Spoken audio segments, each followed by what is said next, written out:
السلام علیکم ورحمۃ اللہ وبرکاتہ۔ بسم اللہ الرحمن الرحیم۔ ناہل اسٹوڈیو کے پلیٹ فارم سے ہمارا پروگرام مرزائیت ایک نئے زاویے سے آج پھر ہمیشہ کی طرح ہمارے ساتھ ہمارے استاد خاور رشید بٹ صاحب ہیں۔ سابقہ ایپیسوڈز کے اندر قادیانیوں کے جو قرآنی استدلالات ہیں عیسیٰ علیہ الصلاۃ والسلام کی وفات کے حوالے سے، اس پر ہماری گفتگو چل رہی تھی۔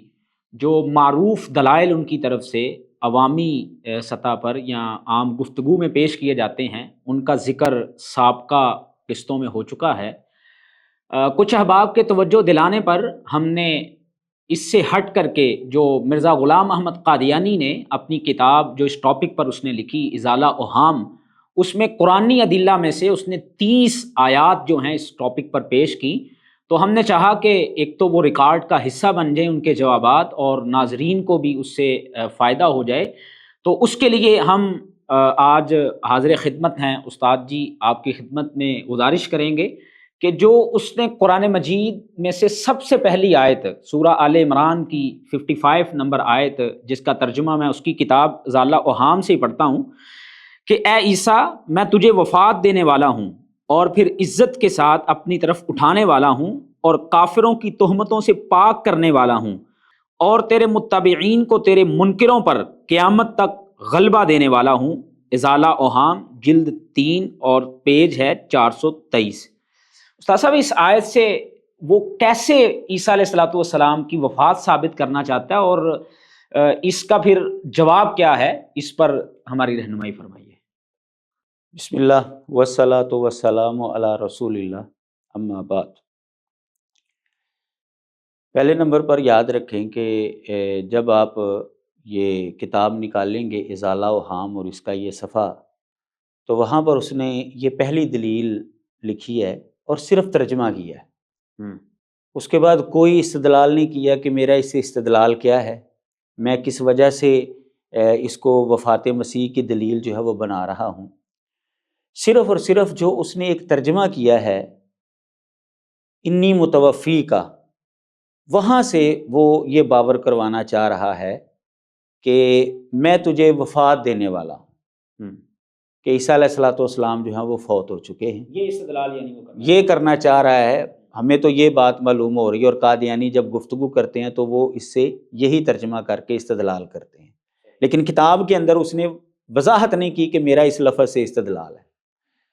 بہرحال ہم اس کی یہ بات جب سامنے رکھتے ہیں تو اس پر جب ہم غور کرتے ہیں تو ہمیں پتہ چلتا ہے کہ اس میں عیسیٰ علیہ الصلوۃ والسلام کی وفات کا تذکرہ نہیں ہے کہ وہ فوت ہو چکے ہیں، خبر نہیں ہے اس کے اندر کہ وہ فوت ہو چکے ہیں۔ اس کے اندر زیادہ سے زیادہ اگر قادیانیوں والا ترجمہ مان بھی لیا جائے تو یہ بات نکلتی ہے کہ میں تجھے فوت کرنے والا ہوں، یعنی وعدہ وفات ہے۔ اور یہ تو کوئی بھی انسان نہیں سمجھتا کہ وعدہ وفات سے کوئی بندہ فوت شدہ ثابت ہو جاتا ہے۔ مثال کے طور پر قرآن مجید میں اللہ تبارک و تعالیٰ نے فرمایا ہے کل نفس ذائقۃ الموت، ہر نفس نے موت کو چکھنا ہے، یعنی ہر انسان کے ساتھ وعدہ ہے کہ ہر انسان نے مرنا ہی مرنا ہے۔ تو کیا ہم گفتگو کر رہے ہیں تو کیا ہم مر چکے ہیں؟ کیا ہمارے ساتھ وعدہ نہیں ہے؟ یعنی وعدہ وفات جو ہے فوت ہونے پر دلالت نہیں کرتا۔ جی، فوت ہو چکنے پر دلالت نہیں کرتا۔ فوت ہو چکنے پر اگر ہم قادیانیوں کا ترجمہ مد نظر رکھ بھی لیں تو یہ حضرت عیسیٰ علیہ الصلوۃ والسلام کے فوت ہو جانے کے اوپر دلالت نہیں کرتا کہ وہ فوت ہو چکے ہیں۔ دوسری بات، مزید جب اس پر آپ غور کریں گے تو آپ کو پتہ چلے گا کہ یہ حضرت عیسیٰ علیہ الصلوۃ والسلام کے ساتھ جو وعدہ وفات ہے، اگر یہ قادیانیوں والا مفہوم سامنے لے کر اس کو آگے چلیں تو یہ بالکل بے محل اور بے موقع بنتا ہے۔ وہ کیسے؟ مرزا قادیانی ازالہ اوہام کے اندر ہی اس بات کو تسلیم کرتا ہے کہ حضرت عیسیٰ علیہ الصلوۃ والسلام کو اللہ تبارک و تعالیٰ نے یہ اس وقت وعدہ کیا تھا فوت کرنے کا جب یہودی ان کو پکڑ کر سولی کے اوپر مارنا چاہتے تھے تو گھبرا گئے، اور انہوں نے گھبراہٹ کے اندر جو ہے وہ یہ کہہ دیا کہ جی آج ہی ہم بہشت میں ہوں گے۔ تو چونکہ یہ وعدہ مستقبل کے لیے تھا تو عیسیٰ علیہ السلام پریشان ہو گئے، تو انہوں نے اس کو صحیح طریقے سے سمجھ نہیں پائے۔ بہرحال یہ تو ایک حضرت عیسیٰ علیہ السلام کے اوپر اس کا الزام ہے، لیکن اس سے جو میں یہ بات کہنا چاہتا ہوں وہ یہ ہے کہ وہ یہ مان رہا ہے کہ یہ حضرت عیسیٰ علیہ السلام کے ساتھ وعدہ ہوا کب؟ جب عیسیٰ علیہ السلام کو یہودی قتل کرنا چاہ رہے تھے۔ تو سوال یہ ہے کہ ایک بندہ جب وہ سارے حالات دیکھتا ہے کہ مجھے قتل کیا جا رہا ہے، میں مرنے والا ہوں، اور وہ سارے انتظام بھی دیکھ رہا ہے، اور عملی طور پر اس کو سولی پر لٹکا بھی دیا گیا ہے، اس کو اس سے پہلے تھپڑ مارے گئے ہیں، تو جب ایسے بندے کو وعدہ دیا جائے گا تو اس کو یہ کہا جائے گا کہ میں تجھے بچاؤں گا، یا یہ کہا جائے گا کہ میں تجھے ماروں گا؟ بچانے کا کہا جائے، بچانے کا کہنا چاہیے اس وقت۔ یعنی قرآن مجید کی جو فصاحت و بلاغت ہے اس کو سامنے رکھے تو قادیانیوں کا یہ استدلال اور یہ ترجمہ سرے سے درست بنتا ہی نہیں ہے، کیونکہ جو موقع محال ہے وہ موقع محال تو بچانے کا ہے، نہ کہ دیکھ رہے ہیں کہ مجھے قتل کرنا چاہتے ہیں تو اللہ بھی کہہ رہا ہے میں تجھے قتل کروں، میں تجھے فوت کروں گا۔ یہ تو کوئی تک نہیں بنتا، یہ کوئی فصیح اور بلیغ زبان نہیں ہے۔ تیسری بات آپ اس پر غور کریں کہ قادیانی کہتے ہیں جی ورافیو کا الیہ، اس کا مطلب یہ ہے کہ ہم اللہ تعالیٰ یہ کہہ رہے کہ میں تجھے عزت بخشوں گا۔ سوال یہ ہے کہ وہ عزت کون سی ہے جو صرف حضرت عیسیٰ علیہ السلام کو ملنی ہے وفات کے بعد؟ جسمانی رفع تو وہ مانتے نہیں ہیں، روحانی رفع مانتے ہیں قادیانی لوگ، تو روحانی رفع تو ہر نبی کو وفات کے بعد ملنا ہے۔ اگر روحانی رفع ہر نبی کو وفات کے بعد ملنا ہے تو پھر ایسے موقع پر عیسیٰ علیہ السلام کے ساتھ وعدہ کرنے کا کیا مقصد ہے؟ کیا ان کو شک پڑ گیا تھا کہ مجھے مرنے کے بعد روحانی رفع نہیں ملے گا؟ اس سے بھی پتہ چلتا ہے کہ قادیانیوں کا ترجمہ اور ان کا جو استدلال ہے وہ موقع محل کے مطابق نہیں ہے۔ مزید چوتھی بات، اگر آپ جو اگلا جملہ ہے وَمُطَهِّرُكَ مِنَ الَّذِينَ كَفَرُوا، اور کافروں سے تیری تطہیر کروں گا، اس کو اگر آپ مد نظر رکھیں تو کافروں سے تطہیر وہ کیسے ہونی تھی؟ وہ ان کو بچا کر ہونی تھی۔ کیوں کہ یہودیوں کا یہ کہنا ہے کہ جو کاٹ پر لٹکایا جاتا ہے وہ لعنتی ہوتا ہے، بائبل میں ہے بالکل ٹھیک ہے۔ اب حضرت عیسیٰ علیہ السلام کو وہ کاٹ پر لٹکا کر سولی دے کر ان کو لعنتی بنانا چاہتے تھے۔ قادیانیوں کا بھی یہی نظریہ ہے کہ عیسیٰ علیہ السلام کاٹ پر جو ہے وہ لٹکا دیے گئے۔ اب اگر ان کا ترجمہ لے لیا جائے قادیانیوں کا تو اس کے مطابق تطہیر ان کی نہیں ہوتی، کافروں سے تطہیر نہیں ہوتی، بچاؤ نہیں ہوتا ان کا۔ وہ تو قادیانیوں کے عقیدوں کے مطابق بھی لعنتی ہو گئے نعوذ باللہ، کیونکہ بائبل کے اندر یہ لفظ ہرگز نہیں لکھا ہوا کہ جو کاٹ پر لٹکایا جائے اور مرے وہ لعنتی ہوتا ہے۔ قادیانی یہاں پر بائبل میں بھی تحریف کر دیتے ہیں، صحیح، وہ اپنا مقصد حل کرنے کے لیے وہ بائبل میں بھی تحریف کر دیتے ہیں۔ تو بائبل کے اندر بھی یہی لکھا ہے کہ جو کاٹ پر لٹکایا جائے وہ لعنتی ہوتا ہے، یہودیوں کا بھی یہی کہنا تھا۔ تو اب تطہیر جو ہے وہ اسی مطابق ہو سکتی ہے جو مسلمانوں کا عقیدہ ہے۔ اگر قادیانیوں کا عقیدہ لے لیا جائے کہ عیسیٰ علیہ السلام سولی پر لٹکے ہیں، ان کو مارا گیا ہے، پیٹا گیا ہے، اور وہاں سے زندہ نیچے اترے ہیں، اور پھر بعد میں ان کی وفات ہوئی ہے، پھر ان کا رفع ہوا ہے، پھر ان کو روحانی درجات ملے ہیں، پھر ان کی تطہیر ہوئی ہے، تو یہ ترتیب نہیں بنتی، کوئی تک نہیں بنتا اس چیز کا۔ تو یہ اسی طریقے سے کہ مسلمانوں کے مطابق عیسیٰ علیہ السلام پکڑے ہی نہیں گئے، جیسا کہ ہم نے اس آیت کو اپنے دلائل کے اندر جب اس پر روشنی ڈالی تھی، جو حیات عیسیٰ کے دلائل ہیں اس کے اندر ناظرین جو ہے وہ دیکھ سکتے ہیں، تفصیل کے ساتھ وہاں پر گفتگو کی گئی ہے۔ تو ان کی کافروں سے تطہیر اسی طریقے سے ہو سکتی ہے کہ وہ ان کے ہاتھ ہی نہ آئیں، اور قرآن مجید بھی اس کے اوپر جو ہے وہ دلیل دیتا ہے، وَإِذْ كَفَفْتُ بَنِي إِسْرَائِيلَ عَنْكَ، اور جب بنی اسرائیل کو تجھ سے رو کر رکھا ہم نے۔ عیسیٰ علیہ السلام جو ہیں وہ تو بنی اسرائیل کے ہاتھ آئے ہی نہیں۔ اگر قادیانیوں کا ترجمہ میں تجھے وفات دینے والا ہوں، عزت بخشنے والا ہوں، اگر یہ ترجمہ مان لیا جائے تو پھر عیسیٰ علیہ السلام کی تطہیر نہیں ہوتی کافروں سے۔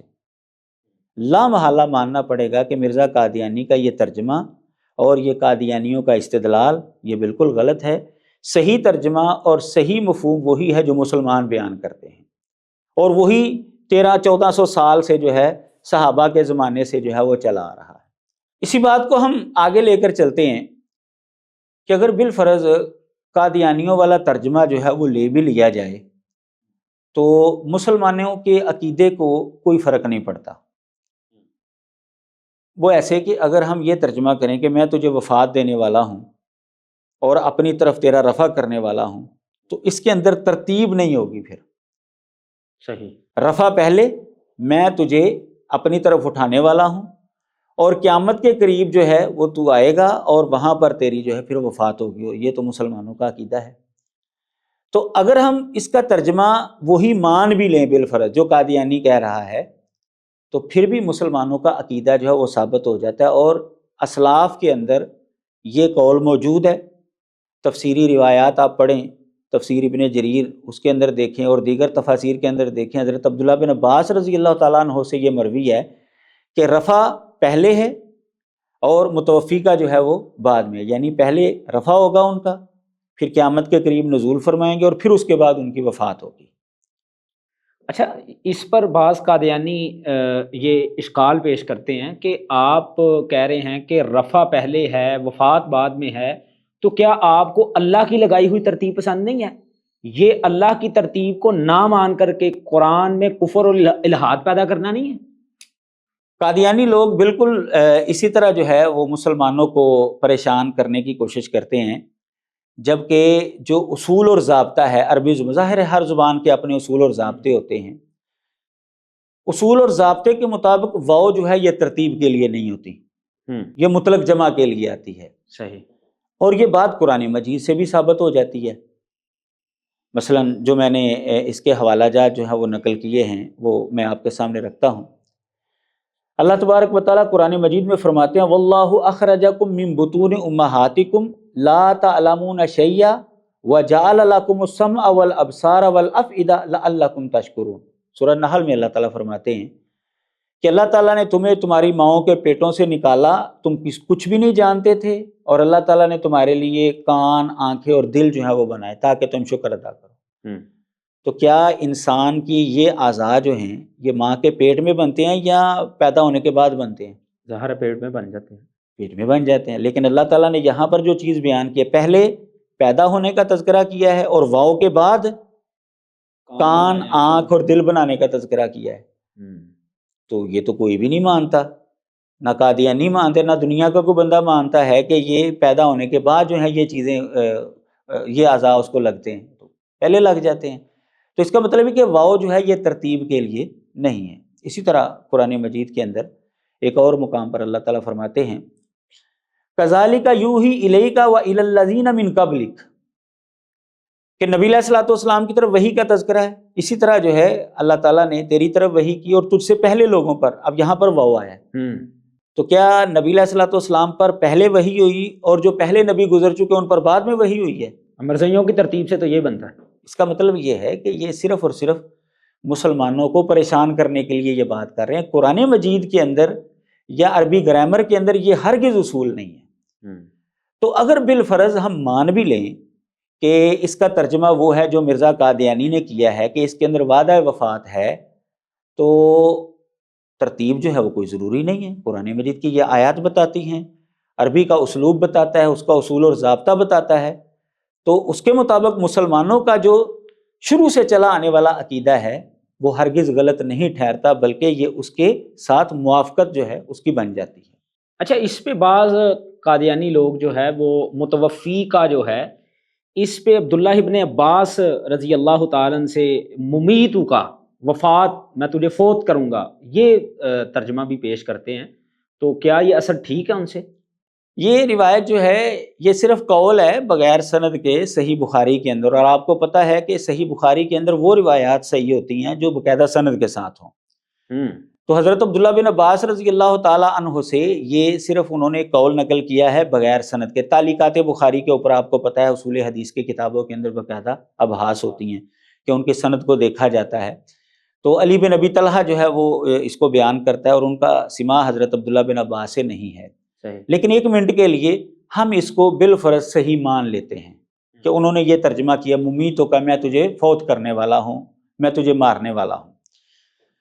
تو ایک تو جواب اس کا وہی ہے کہ اس کے اندر وعدہ وفات ہے، وعدہ وفات سے فوت ہو جانا یہ ثابت نہیں ہوتا۔ صحیح۔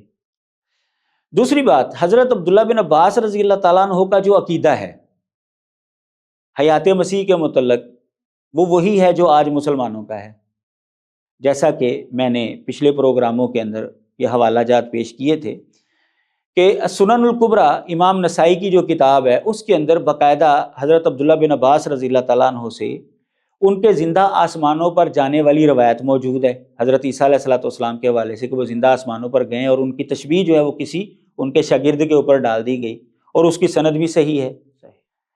اور اسی طرح جو ہے وَإِن مِّنْ أَهْلِ الْكِتَابِ إِلَّا لَيُؤْمِنَنَّ بِهِ قَبْلَ مَوْتِهِ، اس آیت کے تحت جب ہم نے گفتگو کی تھی تو ان کا قول صحیح سند کے ساتھ بیان کیا گیا کہ وہ یہی کہتے تھے کہ عیسیٰ علیہ السلام کی وفات سے پہلے لوگ جو ہیں وہ اسلام قبول کر لیں گے، یعنی وہ حیات عیسیٰ کے قائل تھے۔ تو جب وہ اس بات کا عقیدہ رکھتے ہیں کہ عیسیٰ علیہ الصلوۃ والسلام زندہ آسمانوں پر اٹھائے گئے اور قیامت کے قریب نازل ہوں گے، تو لا محالہ اس جملے کا مطلب وہ لیا جائے گا جو ان کے اس عقیدے کے مطابق ہوگا۔ اب ممیتوں کا لفظ آیا ہے، اماتا یمیتوں کا، عربی زبان کے اندر اس کا ترجمہ مارنا بھی ہوتا ہے، سلانا بھی ہوتا ہے، اور بلکہ مرزا قادیانی نے مانا ہے کہ بے ہوش کرنا بھی اس کا ترجمہ ہوتا ہے۔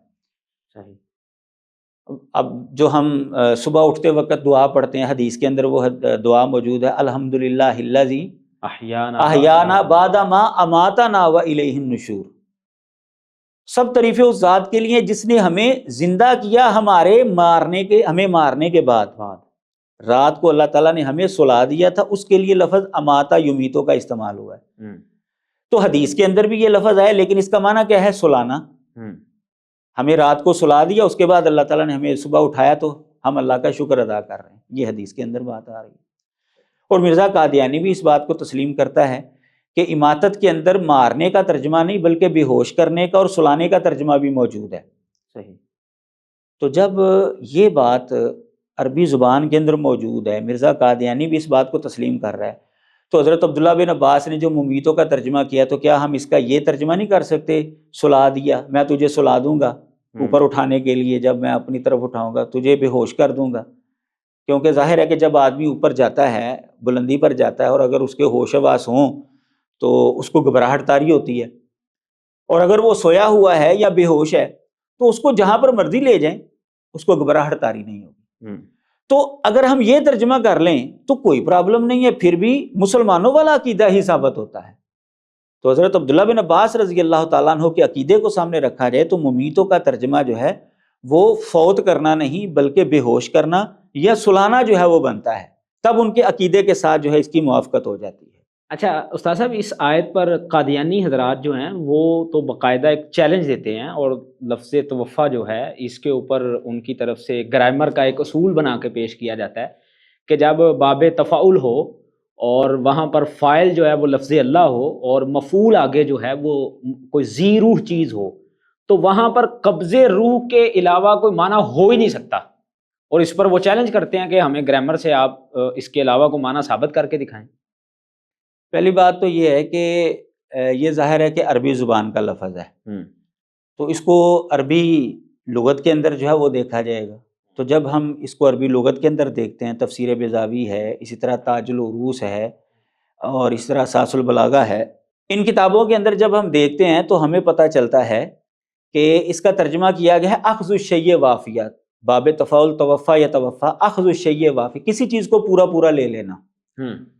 والموت نوع منہ، اور موت اس کی ایک نوع ہے۔ اچھا، یہ اس کی ایک قسم ہے۔ پہلی بات تو یہ ہے کہ یہ عربی زبان کا لفظ ہے، تو اس کے لیے ہمیں عربی لغات جو ہیں وہ دیکھنی پڑیں گی، اور مفسرین نے جو اس کا ترجمہ کیا ہے، تو جب ہم دیکھتے ہیں تاج العروس کو، تفسیر بیضاوی کو، اساس البلاغہ اور دیگر جو ہے وہ کئی لغت کی کتابیں، اس کے اندر اس کا ترجمہ یہ لکھا ہوا ہے باب تفاعل توفع یا توفع کا، جو اس کا حقیقی معنی ہے اخذ الشیء وافیہ، کسی چیز کو پورا پورا لینا۔ صحیح اور جو اس کا ترجمہ مارنا ہے نا وہ اس کا مجازی ترجمہ ہے. صحیح ومن المجاز، اور مجازی ترجمہ یہ ہے کہ کسی کو وفات دینا. اور آپ کو پتہ ہے کہ یہ اصول ہے کہ ہر لفظ کا پہلے حقیقی معنی جو ہے وہ لیا جاتا ہے، اگر وہاں پر کوئی قرینہ نہ ہو تو. اگر کوئی قرینہ ہوگا پھر وہ مجاز کی طرف جو ہے وہ جائے گا. تو حضرت عیسیٰ علیہ الصلوۃ والسلام کے حوالے سے کوئی قرینہ موجود نہیں ہے کہ ان کو موت آئی ہے، اس وجہ سے ہم اس کا حقیقی ترجمہ لیں گے. پہلی تو بات یہ ہے. دوسری بات یہ ہے کسی چیز کو پورا پورا پکڑ لینا، پورا پورا اپنے قبضے میں لے لینا. صحیح یہ اس کا ترجمہ ہے. دوسری بات، جب ہم قرآن مجید کو دیکھتے ہیں تو قرآن مجید کے اندر ایک آیت ایسی موجود ہے جس کے اندر روح کو قبض کرنا یہ ترجمہ نہیں بنتا. ان کی شرائط موجود ہیں قادیانیوں کی. یعنی وہ چیلنج باب تفاعل، فاعل لفظ اللہ اور مفعول جو ہے وہ زیرو چیز، زیرو چیز، اور وہاں پہ معنی قبض روح نہیں ہے. قبضے روح قرآن نہیں میں ہے یہ. جی بالکل. اچھا قبضے روح نہیں ہے، محض قبض کرنا، ٹھیک ہے. یہ ترجمہ بنتا ہے اس کا. سورہ زمر کے اندر اللہ تعالیٰ فرماتے ہیں اللہ یتوفی الانفس حین موتہا. ہاں اللہ تبارک و تعالی جانوں کو، روحوں کو قبض کرتا ہے ان کی موت کے وقت. واللتی لم تمت فی منامہا، اور ان جانوں کو بھی جو مرتی نہیں ہیں، فوت نہیں ہوئی، جن کا وقت نہیں آیا، ان کو ان کی نیند کے اندر جو ہے اللہ تعالیٰ قبض کرتا ہے ان کی روحوں کو. اب یہاں پر ترجمہ ہے قبض کرنا، روحوں کو قبض کرنا. قادیانی کہتے ہیں جی روحوں کو قبض کرنا اس کا ترجمہ ہوتا ہے. اب دیکھیں اللہ بھی ہے فاعل، بالکل. توفا یا توفا باب تفاعل ہے، اور مفعول زیرو چیز ہے. اب ترجمہ یہاں پر روحوں کو قبض کرنا نہیں بلکہ قبض کرنا ہے. کیوں کہ روح کا لفظ تو آگے الانفس قرآن کے اندر موجود ہے. اب اگر ہم قادیانیوں والا ترجمہ کریں گے تو معنی بنے گا اللہ تعالیٰ روحوں کو قبض کرتا ہے، روحوں کو. ہاں یہ جملہ پھر تو یہ ترجمہ بنے گا. یہ تو قرآن مجید کی فصاحت و بلاغت کے خلاف ہے کہ ایک لفظ، ایک ترجمہ جو ایک لفظ کے اندر موجود ہے وہی لفظ جو ہے وہ دوبارہ لفظوں کے اندر بھی آ گیا ہے. یہ تو اس کی فصاحت و بلاغت کے خلاف ہے. تو لا محالہ اس کا ترجمہ ہے اللہ تعالیٰ روحوں کو قبض کرتا ہے، یعنی قبض کرنا، محض قبض کرنا. اور آپ کو پتہ ہے قبض کرنے کے اندر جو وہ کسی چیز کو پورا پورا لینا بھی آ جاتا ہے. تو وہی ترجمہ جو لغت کے اندر اخذ الشیء وافیہ، وہ بالکل یہاں پر جو ہے وہ ترجمہ ثابت ہوتا ہے. یہی وجہ ہے کہ مرزا قادیانی کا جو پوتا ہے مرزا طاہر، اس نے جب قرآن مجید کا ترجمہ لکھا تو اس کے اندر اس نے یہاں پر ترجمہ قبض کرنا ہی کیا، روحوں کو قبض کرنا نہیں کیا. صحیح. بلکہ مرزا غلام محمد قادیانی نے بذات خود جب اس آیت کا ترجمہ کیا تو اس نے بھی یہاں پر ترجمہ قبض کرنا کیا ہے، روحوں کو قبض کرنا نہیں. روحوں کے لیے الگ لفظ ہے، اور توفا یا توفا کا لفظ جو ہے اس کا ترجمہ جو ہے وہ قبض کرنا کیا ہے. اچھا، یہ آپ نے ابھی کہا کہ یہ مرزا قادیانی نے بھی اسی طرح ترجمہ کیا ہے اور اس کے پوتے نے بھی اسی طرح ترجمہ کیا، اس کا کوئی ریفرنس؟ مرزا قادیانی کا جو حوالہ وہ تو چشمہ معرفت روحانی خزائن کی جلد نمبر 30 اور صفحہ نمبر 162 پر جو ہے وہ موجود ہے. اور مرزا طاہر کا جو ترجمہ انہوں نے شائع کیا اس کے اندر سورہ زمر کے تحت جو ہے اس کو دیکھا جا سکتا ہے. تو بتانے کا مقصد یہ ہے کہ اس کا ترجمہ جو ہے وہ محض قبض کرنا ہے. صحیح. اب قادیانیوں کے ساری باتیں، یعنی روح کو قبض کرنا اس کا ترجمہ نہیں بن سکتا کیونکہ روح کے لیے لفظ الگ ہے. تو ان کے سارے سوالات، شرائط موجود ہیں، لیکن ترجمہ جو ہے روحوں کو قبض کرنا ہرگز نہیں ہے. اسی طرح دوسری جو دلیل ہے ان کی شرائط کے مطابق، قرآن مجید سے میں نے آپ کے سامنے بات رکھ دی، اب حدیث مبارکہ سے میں ان کا چیلنج جو ہے وہ توڑتا ہوں. امام منذری رحمہ اللہ کی کتاب ہے حدیث کی الترغیب والترہیب، تو اس کے اندر کتاب الحج کے تحت انہوں نے حدیث نقل کی ہے. حضرت عبداللہ بن عمر رضی اللہ تعالیٰ عنہ حدیث کے راوی ہیں کہ نبی علیہ الصلوۃ والسلام نے فرمایا کہ جب کوئی بندہ کنکریاں مارتا ہے جمرے کو، اسے نہیں پتہ ہوتا کہ اللہ تبارک و تعالیٰ نے اس کے لیے کیا ثواب رکھا ہے، حتیٰ یتوفاہ اللہ یوم القیامت، حتیٰ کہ اللہ تبارک و تعالیٰ اس کو قیامت والے دن پورا پورا جو ہے وہ اجر دے دے گا.